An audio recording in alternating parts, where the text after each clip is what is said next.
지금 이 시대를 살아가는 사람들의 내면 세계를 보면요, 분노가 있고 불안하고 또 절망으로 가득 찬 그런 상태로 살아가는 사람들이 이 시대는 참 많습니다.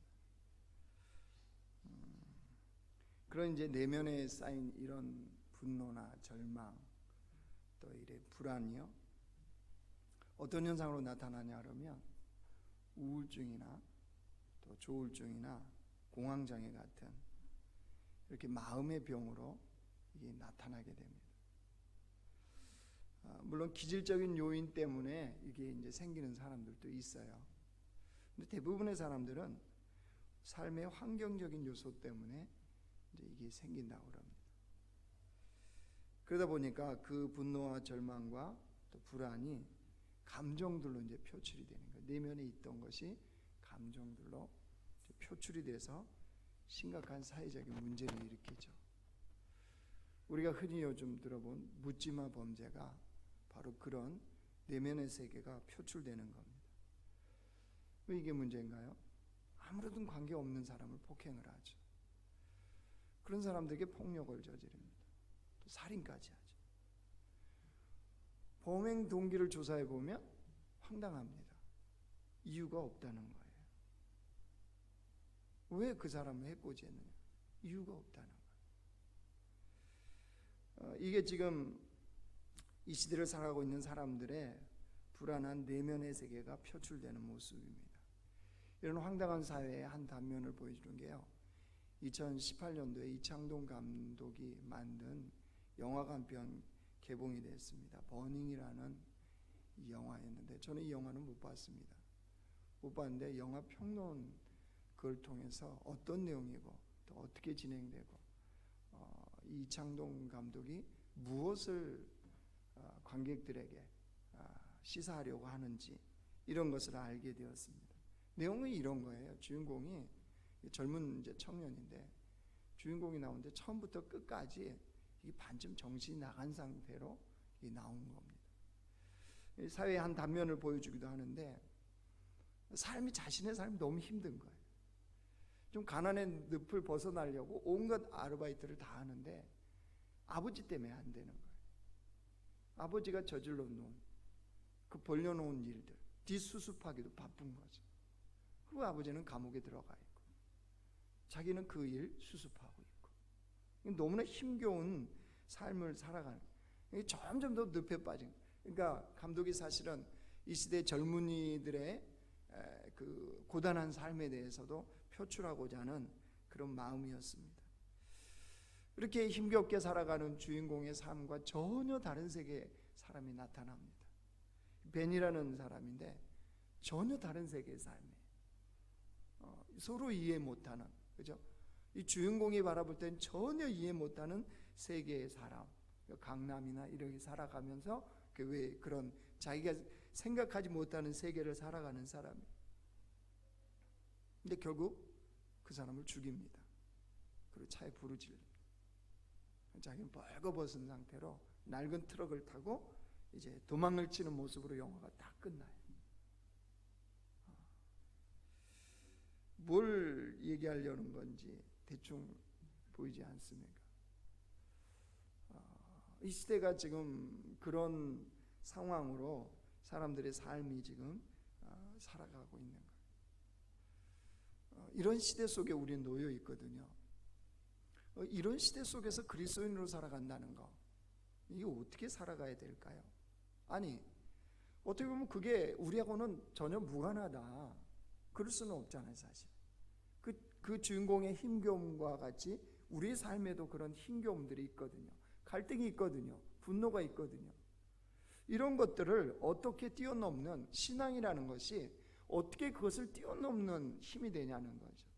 오늘 그런 고민을 갖고 오늘 시편 기자가 고민했던 이 세계, 세상, 현실을 우리도 같이 보면서 어떻게 진리는 우리를 이끌어가는지를 우리가 보기를 원합니다. 오늘 시편 기자가요 고백하는 하나님은 이런 하나님입니다. 1절 말씀 보십시오. 자, 같이 읽어요. 시작. 하나님이 참으로 이스라엘 중 마음이 정결한 자에게 선을 행하시나. 하나님은 어떤 하나님이래요? 마음이 정결한 자에게 선을 베풀어 주신다. 시편 기자 첫 이제 고백하는 거예요. 자기는 그런 하나님을 안다는 거예요. 마음이 정결한 자에게 선을 베풀어 주시는 하나님. 그렇죠. 근데 사실 이 땅에 살아가는 모든 사람들은 그 마음의 찌꺼기, 죄의 찌꺼기 어떻습니까? 여기서 자유로울 사람이 아무도 없잖아요. 예수 믿는 사람이든 믿지 않는 사람이든 다 동일해요. 무슨 차이점이 있습니까? 그 지은 죄에 대해서 하나님 앞에 해결했느냐 안 했느냐, 다 이 차이입니다. 똑같이 죄의 찌꺼기가 있고 또 세상의 찌꺼기가 우리 속에 가득가득한데 누가 하나님 앞에 그 죄를 회개하고 돌이켰냐는 거죠. 하나님은 그런 자에게 뭘 베풀어 주신다고요? 선을 베풀어 주세요. 죄를 안 지은 자가 아니고 죄를 짓 때 회개, 연약하니까 죄에 빠질 수밖에 없잖아요. 세상 때에 낄 수밖에 없잖아요. 근데 그런 것을 가지고 주님 앞에 회개해서 돌이키고 그런 자에게 하나님은 선을 베푸시는 이런 하나님. 맞죠? 여기까지 충분히 동의가 되어지죠. 그런데 오늘 시편 기자가요, 그렇게 하나님을 알고 있는데 심각한 시험에 들 만한 것을 발견했어요. 자, 2절 3절 보세요. 이게 다 살필 거기 때문에 성경을 다 안 읽은 거예요. 그렇죠? 2절 3절 같이 읽어. 시작. 나는 거의 넘어질 뻔하였고 나의 걸음이 미끄러질 뻔하였으니 이는 내가 악인의 형통함을 보고 오만한 자를 질투하였음이로다. 뭘 본 거예요? 악인의 형통이요. 악인의 형통. 하나님은 정결한 자에게 선을 베푸시는 하나님이신데, 그렇죠? 그렇게 딱 고백했잖아요, 1절에. 근데 전혀 다른 이 악인에 대해서는 그러면 전혀 하나님의 선이 없어야 되잖아요, 그 삶에. 그런데 현실 세계에서는 누가 형통하다고요? 악인들이 형통하다. 이 시편 기자의 눈으로 보니까 너무나 불공정한 세계, 너무나 불의한 현실, 이걸 보고 시험에 들었다는 거예요. 자, 그 시편 기자가 본 악인의 형통들이 어떤 것인지를 우리가 좀 이제 구체적으로 봅시다. 4절 보세요. 그들은 죽을 때에도, 이 그들이 누구예요? 악인들은 죽을 때에도 고통이 없고 그 힘이 강건하며. 무슨 말입니까? 자기가 볼 때 악인들은 어떤 고난도 안 당하고 평안하게 살더라는 거예요. 어느 때까지? 죽을 때까지. 조금씩 이제 감이 오고 열이 받죠. 자, 5절 또 봐봐요. 5절. 사람들이 당하는 고난이 그들에게는 없고 사람들이 당하는 재앙도 그들에게는 없나니. 누구에게요? 악인들에게. 아니, 이 악인들은 일반인들이 겪는 고난도 재앙도 안 당하는 것처럼 보이는 거예요. 그러니 이게 도대체 이 정결한 자에게, 청결한 자에게 선을 베푸시는 하나님이 이게 맞냐는 거예요. 아니, 악인에게 지금 선을 베풀고 계신 하나님, 이게 지금 시편 기자의 뚜껑이 조금씩 열리고 있어요. 같이 열리시면 돼요.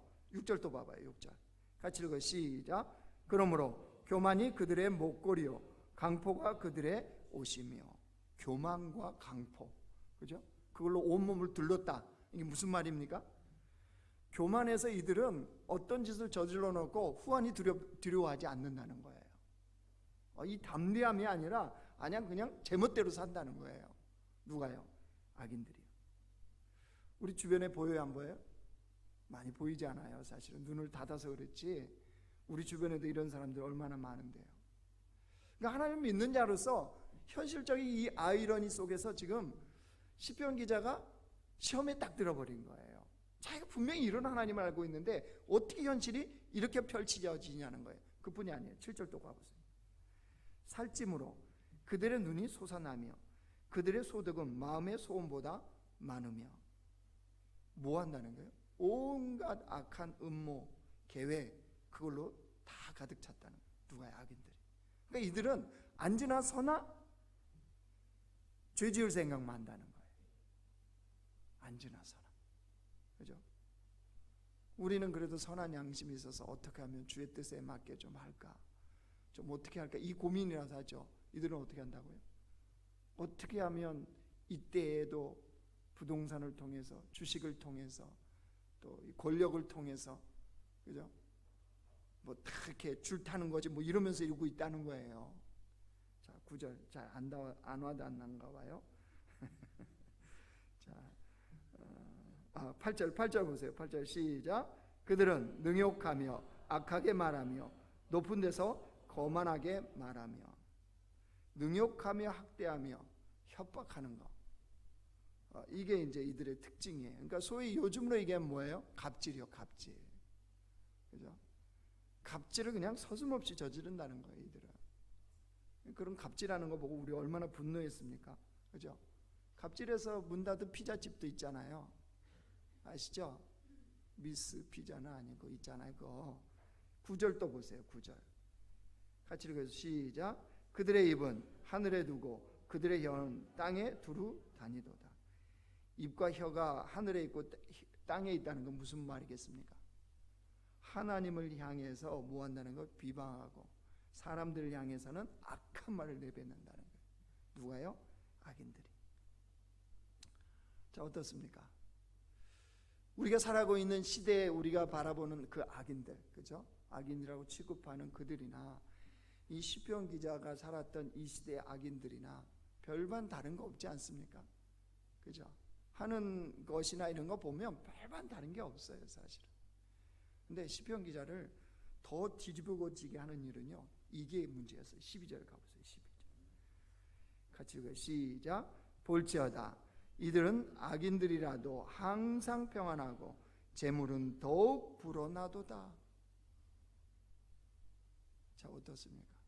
그런 악인인데 항상 평안하고요, 재물은 더욱 불어난대요. 내 가게는, 내 통장은 점점 마이너스인데 그들은 1년 결산할 때마다 뚜껑 안 열려요? 그죠? 파란 기와지붕 밑에 들어가신 분들 뭐 1억, 2억 뭐 그냥 어떻게 그렇게 막 늘어나대요? 몰라요? 아니, 그분들이 악인이라는 게 아니고 이게 지금 세상에 돌아가는 이치가 이렇지 않냐는 거예요. 악인들의 삶은 점점 더 형통해 보이더라는 거죠. 그러니까 이게 지금 시편 기자가요, 큰 시험에 든 거예요. 도대체 정결한 자에게 선을 베푸시는 하나님인데 이게 도대체 뭐냐는 거예요. 반면에 경건하게 살고자 하는 자들의 현실은 어떤지 보세요. 13절 14절 같이 읽어요. 시작. 내가 내 마음을 깨끗하게 하며 내 손을 씻어 무죄하다 한 것이 실로 헛되도다. 나는 종일 재난을 당하며 아침마다 징벌을 받았도다. 어떻습니까? 경건하게 살려고 했더니 뭐가 돼요? 그런 노력이 너무나 헛되게 보이더라는 거예요. 그죠? 악인의 형통과 비교해 보니까 너무나 내가 헛되게 사는 거예요. 오히려 징벌을 받는 것 같고 재난을 당하는 것 같고. 뭐 때문에? 경건하게 살려고 그러니까. 하나님 붙잡고 살려고 하니까. 자, 그래서 시편 기자가 사실은 내린 결론이 있어요. 자, 10절 11절 보세요. 그러므로 그의 백성이 이리로 돌아와서 잔에 가득한 물을 다 마시며 말하기를 하나님이 어찌 알랴? 지존자에게 지식이 있으랴 하는도다. 이게 무슨 말이에요? 쉽게 얘기하면 그 정결한 자에게 선을 베푸시는 하나님이신데 이제 알았다. 이 하나님은 세상에 일어나고 있는 일에 도무지 관심이 없으시거나 도무지 모르고 계신 것이 확실하다. 이게 10절 11절 시편 기자의 결론이에요. 그렇겠죠? 아니, 악인들이 이렇게 형통하다면 하나님이 그 세상에 일어나고 있는 일에 대해서 전혀 관심이 없거나, 그죠? 아니면 아예 모르고 계신 거나 이렇지 않고야 이렇게 되어질 수가 있겠냐는 거예요. 여러분, 시편 기자의 마음이 어떤 마음이 느껴지십니까? 도대체 어떤 마음인지 그렇구나. 여러분도 우리도 신앙생활 하다가 이런 마음이 들 때가 있지 않습니까?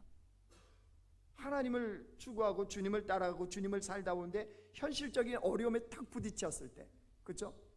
그런데 예수 안 믿는 사람들, 아니 더 악하게 구는 사람들은 전혀, 우리는 그냥 기본이라고 생각하는데 그들은 그런 것조차도 고민을 안 하는 거예요.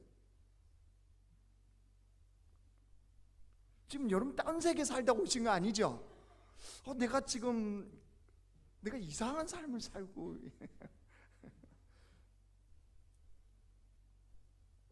아니 여러분 표정을 보니까 천국을 누리다 그냥 오신 분들 같아 보여갖고 나만 고민했나 괜히 그런 이렇게 다시 기도해야 되겠다 이런 생각이 들어요. 어제부터 좀 본 책이 있어요. 들리는 설교, 그 CBS 아나운서가 쓴 책인데 그 책을 이렇게 우연히 사서 이제 어저께부터 좀 펼쳐보기 시작했는데 그 앞부분 이제 지금 보고 있는데 핵심 포인트가 그래요. 들리는 설교 제목이 그렇잖아요. 아니 네가 말하고자 하는 거 좋다는 거예요. 말하고자 하는 거 하는데 청중이 들려야 되지 않느냐. 소위 말해서 설교가 소통이 된다는 거는 너는 말하고자 하는 게 하나님의 말씀을 갖고 하긴 하는데 들리는 사람이 들리고 이해가 돼야지 그게 진짜 설교였지. 근데 여러분 표정을 딱 보는 순간 어저께 그 글이 지금 갑자기 떠올라갖고 되게 당황스럽네요. 그 표정으로 좀 표현해야 아시겠죠? 뭐 굳이 막 이렇게 안 하셔도 돼요. 뭐 우리 집 개가 개가 강아지를 낳았습니다. 아멘 안 하셔도 돼요. 아시겠죠? 그런 거 안 하셔도 되는데 표정은 이해하고 있구나. 이게 지금 소통이 되고 있구나. 이렇게 느껴지긴 해야 되잖아요. 여러분 현실을 보면서 그리스도인들이 느끼는 신앙적인 좌절이 있어요. 하나님 우리가 믿지만 그 하나님을 믿는 것 때문에 큰 시험이 될 수가 우리에게는 있어요. 왜요? 눈에 보이는 현실 때문에. 그래서 그리스도인들이 이 땅에서 느끼는 상대적인 박탈감이 있습니다. 분명히 있어요. 또 상대적인 자괴감이 있어요. 나의 신앙은 뭔가? 이 땅에 신앙생활을 한다는 건 뭔가? 도대체 하나님 믿고 산다는 건 뭔가? 이런 자괴감이 들 수가 있다는 거예요. 더구나 우리가 믿는 하나님의 성품과 이게 반대되는 일들이 세상에 벌어지는 것을 보면서 참 힘들어할 수가 있습니다. 자, 그래서 우리는 어떻게 해야 되냐는 거예요. 이럴 때 어떻게 해야 될까요? 그냥 포기할까요? 무슨 말이에요? 그냥 삶에 순응하면서, 그냥 현실에 순응하면서 사는 거, 이게 잘 사는 법이지, 이럴까요? 아니요, 그냥 믿고만 있어봐. 믿고만 있으면 하나님 뭐 하시겠지, 이래야 될까요? 아니면 그것도 아니라면 여러분 이건 아니다 싶어서 하나님께 좀 따지면서, 그렇죠? 정직하게 좀 따지면서 이렇게 신앙생활을 해야 될까요? 여러분 어떻게 하실래요? 그렇죠? 오늘 설교를 이제 여기까지 마치면 이제 예수 믿고 싶지 않는 마음이 확실하게 이 안에서 드실 겁니다. 자, 시편 기자 이렇게 끝내지 않아요. 오늘 시편을. 그죠? 그도요 우리와 마찬가지로 굉장히 고민이 많았어요. 도대체 이해를 못 하겠는 거예요. 아니 도대체 자기가 아는 하나님의 성품과는 맞지가 않는 거예요. 현실의 세계가. 그래서 그 고민을 한번 보실래요? 16절 가보세요. 16절. 얼마나 고민을 했는지. 내가 어쩌면 이를 알까요? 생각한즉 그것이 내게 심한 고통이 되었더니. 너무 마음에 괴롭더라는 거예요. 보통 힘든 게 아니라 이게 그냥 괴로운 게 아니에요. 그래서 시편 기자가 고민을 너무 많이 한 거예요. 물론 맞습니다. 목사님 그렇지 않아요. 하나님의 길을 우리가 어찌 알며 하나님의 높음을 우리가 어찌 압니까? 하나님의 깊이와 길이와 높이를 우리가 어떻게 이해합니까? 이건 당연히 다르지 않습니까? 이렇게 말할 수 있죠. 그래서 이사야 55장에도 이렇게 표현되어 있잖아요. 같이 읽어요. 시작. 이는 내 생각이 너의 생각과 다르며 내 길은 너의 길과 다름이니라. 여호와의 말씀이니라. 이는 하늘이 땅보다 높음같이 내 길은 너의 길보다 높으며 내 생각은 너의 생각보다 높음이니라.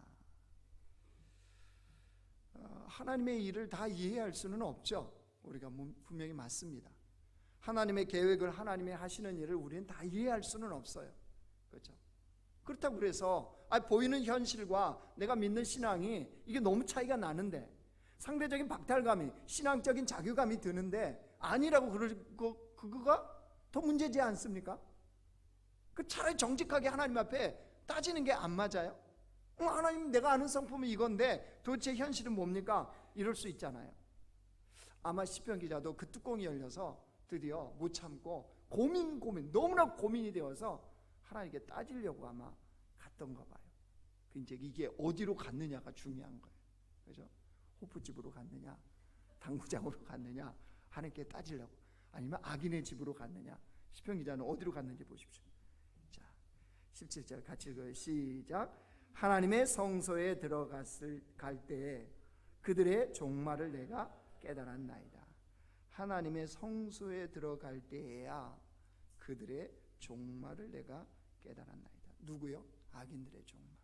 하나님의 성소에 들어가다, 하나님의 성소, 성전을 찾았다는 거예요. 거기 가서 뭐였대요? 새로운 사실을 깨닫게 됐다는 거예요. 어떤 사실이요? 악인들의 종말, 그 결말, 악인들의 끝, 그거를 어디에서? 성소에서 보았다는 거예요. 그러니까 여기서부터 이제 이 시편 73편은 완전히 반전이 됩니다. 시편 기자의 관점이 완전 달라져 버려요. 왜요? 악인들의 종말을 보았기 때문에. 그러니까 그 현실이 지나고 미래의 관점에서 보게 된 거예요. 미래의 관점. 시편 기자가 현실이 지나고 미래의 관점에서 보니까 전혀 다른 게 보인 거예요. 이걸 뭐라고 그러냐면 현실 너머의 세계를 본다고 그러는 거예요. 하나님 앞에서 현실 너머의 세계, 즉 악인들의 종말을 본 거예요. 그러니까 관점이 확 달라졌어요. 자, 뭐가 보였느냐 그러면 이걸 본 거예요. 자, 보세요. 제가 읽어드릴게요. 18절부터 20절까지가 악인들의 결말, 종말을 본 겁니다. 주께서 참으로 그들을 미끄러운 곳에 두시며 파멸에 던지시니 그들이 어찌하여 그리 갑자기 황폐되었는가 놀랄 정도로 그들은 전멸하였나이다. 주여, 사람이 깬 후에는 꿈을 무시함같이 주께서 깨신 후에는 그들의 형상을 멸시하시리이다.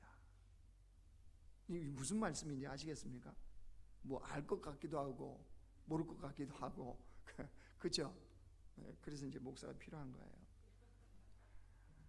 악인들은 지금 형통하게 분명히 보인다는 거예요. 근데 성서에서 뭘 봤다는 거예요? 악인들의 결말을 봤는데 뭘 본 거냐면요, 악인들이 지금 어디에 서 있는지를 봤어요. 그러니까 현실로 보면은 형통해 보이고 재물이 많아 보이고 이들은 도대체 아무런 재앙도 안 받고 고난도 안 받고 그 어떤 것도 안 받고 진짜 인간들이 원하는 성공과 형통은 다 받는 것처럼 보여요, 지금 그 삶의 자리가. 그런데 성소에서 현실 세계를 넘어서 미래 관점에서 주님의 관점으로 딱 보니까는 그 서 있는 자리가 보이는 거예요. 그러니까 그 전까지는 뭐만 보냐 말하면요, 구두 위로까지만 본 거예요. 구두 위로까지만, 구두 위에서부터 이 머리끝까지만 본 거예요. 그러니까 이 애들 말로 삐까번쩍인 거예요. 우와, 놀랍다, 명품으로 다 치장을 했네. 우와, 저게 악인이란 말이야. 그런데 하나님의 성소에서 딱 보니까 뭐가 보인 거예요? 구두 밑이 보인 거예요. 구두 밑. 지금 제가 쉽게 설명하는 거예요. 저 굉장히 이거 어떻게 이해할까 노력 많이 했어요. 근데 구두 밑이 뭐였다는 거예요? 미끄러운 기름이 칠해져 있는 곳에 서 있더라는 거예요. 그냥 보기에는 잘 막 명품으로 치장하고 딱 서 있는 것 같았는데 사실은 겨우겨우 버티고 서 있더라는 거예요. 조만간 이 파멸로 이끌어진다 그랬잖아요. 그 기름을 칠해놨으니 얼마나 미끄럽겠습니까? 겨우 버티고, 그러니까 현실에서 볼 때는 온전히 서 있는 것 같지만 이게 미래 세계 하나님의 관점으로 보니까 지금 겨우 버티고 서 있는 거예요. 조만간 미끄러져서 파멸에 이른다, 이거를 본 거예요. 그러니까 시편 기자가 악인들의 이 진실을 보게 돼요. 진실. 진짜 하나님은 정결한 자에게, 마음이 정결한 자에게 선을 베푸시는 하나님께서 지금 어떻게 다루고 있는지 이 진실을 똑똑하게 본 거예요. 어디에서? 하나님의 성소에서. 여러분 진실을 보게 되어지면 달라져요. 진실을 알게 되어지면 달라집니다. 그렇죠? 그걸 모르니까 답답한 거고, 모르니까 어떻게 이런 일이 일어날 수 있느냐, 이럴 수 있는 거예요. 사도 바울도요, 진실을 보게 되잖아요. 뭐를요? 예수 믿는 사람들의 진실. 예수 믿는 사람들의 진실은 이거예요. 고린도후서 16장 보였어요. 표준 세 번역으로 읽습니다. 보여주고 지워버리지 마시고. 자, 같이 읽어요. 시작. 그러므로 우리는 이제부터는 아무도 육신의 잣대로 알려고 하지 않습니다. 전에는 우리가 육신의 잣대로 그리스도를 알았지만 이제는 그렇지 않습니다. 누구든지 그리스도 안에 있으면 그는 새로운 피조물입니다. 옛것은 지나갔습니다.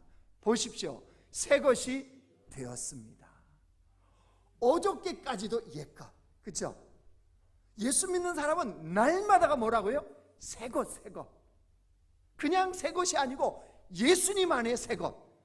그 창조의 역사는 창세 때만 끝나버린 것이 아니고 오늘 이 시간, 지금도 내 안에서 일하시는 성령으로 말미암아 날마다 새 것이요. 이 놀라운 진실을 사도 바울이 알게 된 거죠.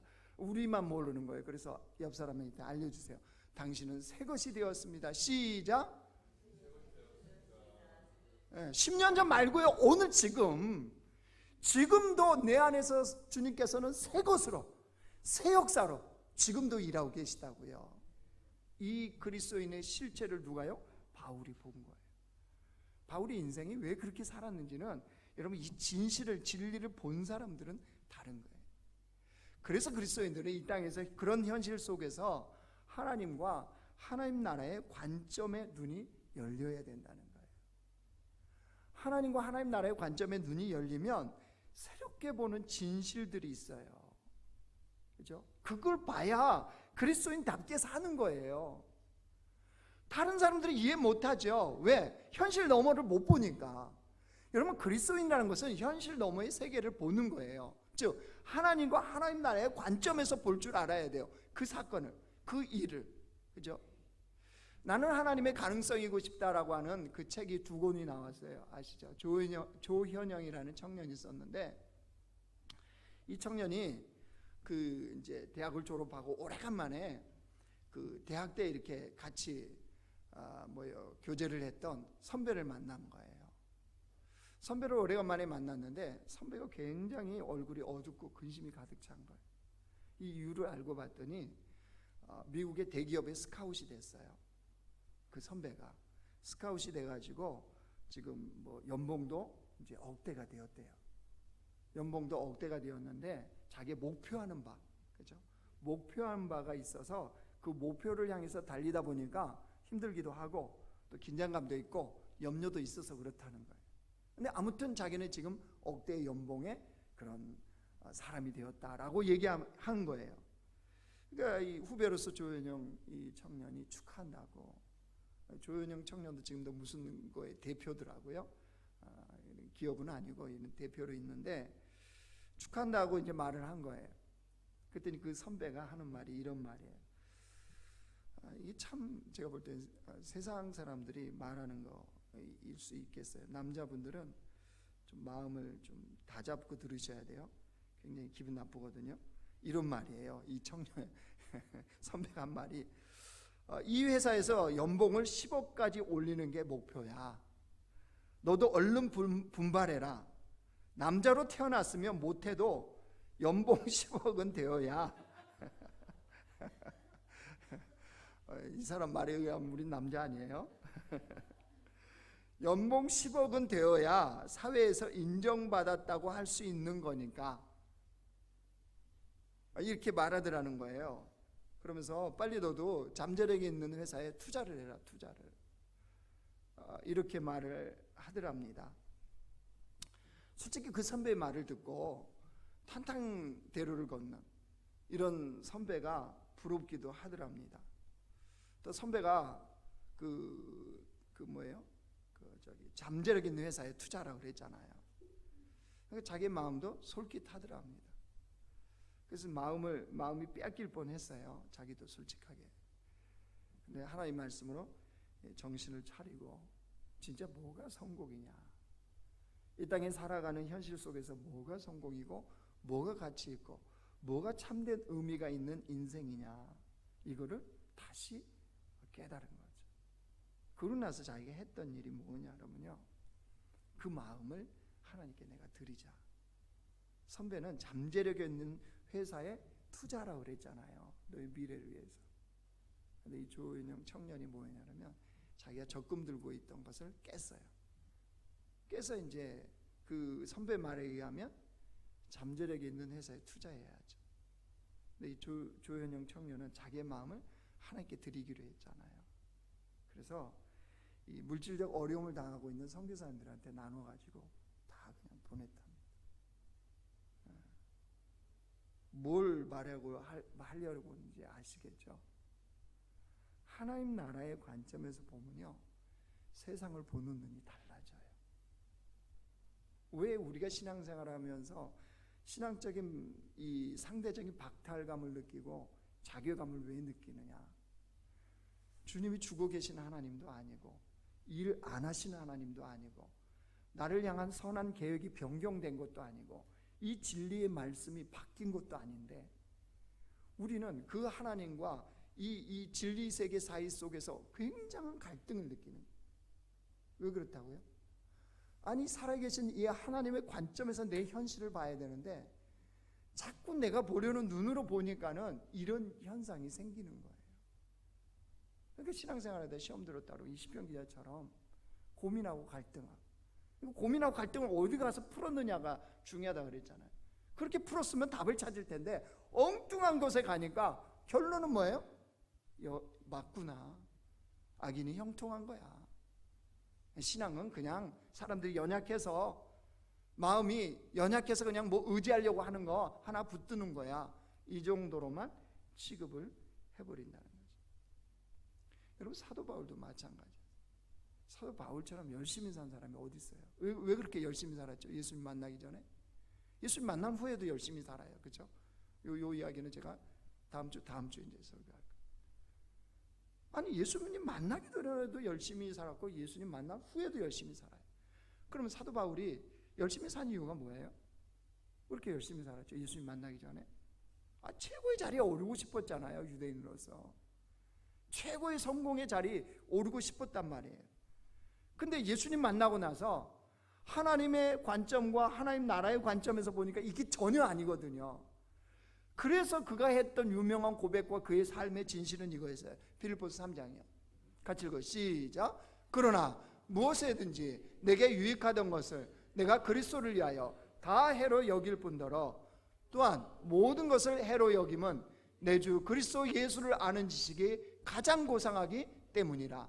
내가 그리스도를 위하여 모든 것을 잃어버리고 배설물로 여김은 그리스도를 얻고 그 안에서 발견되려 함이니 내가 가진 의의는 율법에서 난 것이 아니요. 또 있어요? 예. 오직 그리스도를 믿음으로 말미암 것이니 곧 믿음으로 하나님께로부터 난 의라. 이게 무슨 말이에요? 뭐가 진짜 소중한지를 알았다는 거죠. 우리 삶의 인생에서 진짜 소중한 게 뭐냐는 거예요. 그 소중한 것을 나는 이제 뭐 하겠다는 거예요? 붙들고 그것을 향해서 달려가겠다는 고백이에요. 왜 이게 나오죠? 진실을 알게 되면. 그렇죠? 진실을 알게 되면 이게 되는 거죠. 자, 오늘 그러면 이제 마무리로 갑니다. 시편 기자는 이 진실을 알게 되고 나서 뭐 했을까? 27절 가보세요. 27절. 무릇 주를 멀리하는 자는 망하리니 음녀같이 주를 떠난 자를 주께서 다 멸하셨나이다. 무슨 말입니까? 왜 주를 멀리하는 자는 망할까요? 왜 주를 멀리하는 자가 망해요? 주를 멀리하는 자가 왜 망하겠습니까?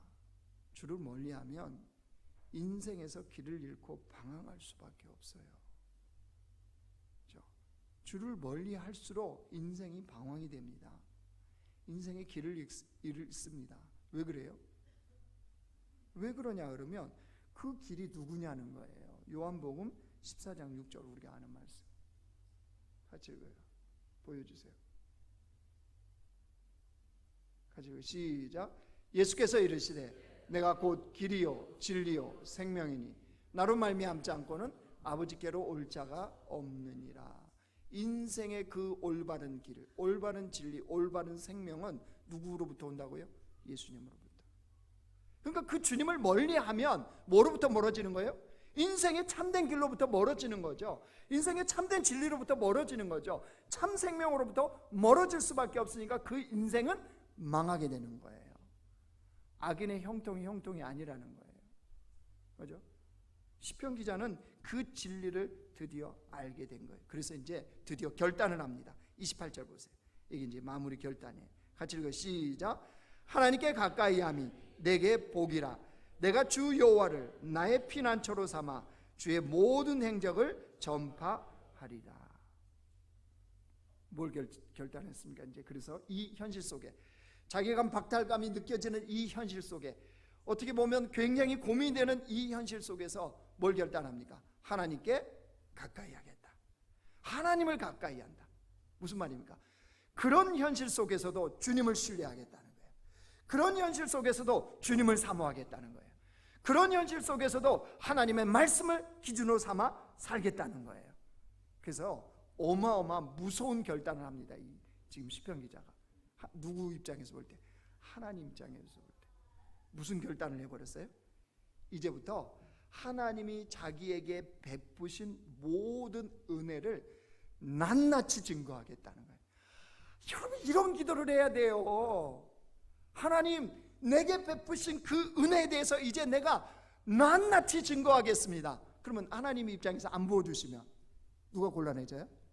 그렇죠. 내가 입을 닫고 침묵하는 것은 주께서 내게 그 은혜를 하나도 안 부어주셨기 때문에 내가 증거할 은혜가 없습니다. 주님이 제일 겁나하시는 거예요. 꿀밤 때리지 않아요. 주님이 너무너무 이뻐하세요. 그런 사람을. 주께서 내 인생에 베푸신 여호와의 그 은혜를 내가 살아가면서 낱낱이 증거하는 주의 백성이 되겠습니다. 얼마나 주님이 기뻐하시겠습니까? 얼마나 그리스도인으로서 근사한 결단입니까?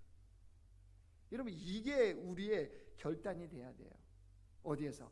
이런 현실 속에서. 근데 사실 이제 결론적으로요, 말씀을 정리하겠습니다. 여러분, 그리스도인의 삶은 눈에 보여지는 현실로 모든 것을 판단하는 것이 아닙니다. 지금 내가 처해져 있는 현실로 결론 짓지 마세요. 그거는 세상이 아는 거예요. 우리는 현실 너머의 세계가 존재하는 것을 알잖아요. 주님께서 그 현실 너머에서 통치하시면서 그거를 어디로? 현실로 가져오세요, 주님. 우리가 하나님의 관점에서, 미래 관점에서 지금 이걸 못 보고 있으니까 그 현실이 다인 것처럼 낙심하고 좌절하고 낭망하는 거죠. 여러분, 시편 기자는 그래서 안 거예요. 정말로 형통이 뭐냐? 진짜 형통은 왜 하나님 가까이 하겠다고 그러냐면요, 진짜 형통은 하나님과의 관계 속에서만 이루어져요. 인생의 진짜 형통은 하나님과의 관계 속에서만 이루어져요. 그러니까 이 진리는 뭐냐면요, 악인은 결코 형통할 수가 없어요. 악인은 결코 형통할 수가 없어요. 왜? 하나님과 관계를 맺을 수가 없으니까. 이 진리를 시편 기자가 깨닫고 하나님께 가까이함이 내게 복이라. 여러분, 우리도 이거 그냥 말씀이 아니고 그냥 무슨 뭐 표가 아니고 내가 정말 경험해서 누리는, 내가 고백하는, 증거하는 말씀이 돼요. 내 인생에서 제일 큰 복은 주님을 가까이 하는 거다. 여러분, 이게 되어져야 돼요. 아이들이 엄마 아빠 언제가 가장 좋았어요? 언제가 제일 행복했어요? 하나님을 가까이 할 때. 이게 되어야 돼, 않아요? 엄마 아빠 나중에 뭐 유산 물려줄 거야? 하나님께 가까이 하는 거. 맞아요? 이래야죠. 이게 진리인데, 이 진실을 깨달으면요, 이게 가능해진다는 거예요. 그래서 너희들도 여호와께서 너희 인생에 베푼 그 은혜에 대해서 낱낱이 증거하는 사람이 되어라. 이게 사실은 시편 13편 28절을 우리 유언장으로 쓰셔도 돼요. 그죠? 이거 약간만 응용해서 쓰면은 얼마나 훌륭한 유언장이 되고 하나님이 이거 보시고 주님이 얼마나 부담 가지시겠어요. 여러분 사람은 부담 가지면요 굉장히 그걸 싫어요. 그죠? 여러분 오늘 제가 내려가서 이제 말씀 들었으니까 뭐 하세요? 굉장히 부담감 가죠. 그죠? 근데 하나님이 부담감 가지시면요 주님은 우리하고 달라요. 기뻐하세요. 그리고 그 부담감은 하나님 절대 갖고 계시지 않으세요. 이게 진짜 지혜로운 사람이에요. 자, 출발은 참 암울했으나 마무리의 진실을 알고 나니까 아시겠죠? 기름 위에 서 있지 마요. 명품으로 다 치장하고 기름 위에 서 있으면 뭐하냐 말이에요. 자, 그래서 우리의 삶이 하나님을 가까이 하는 그 말씀을 통해서, 기도를 통해서, 또 우리 올해 하는 111 기도 운동을 통해서 하나님께 가까이, 어제보다 오늘이 점점 가까이, 내가 속상한 것이 있다면 주님께 가까이 하지 못한 것, 이게 속상한 우리의 기도의 제목이 되고 그런 마음이 되기를 주님의 이름으로 축원합니다.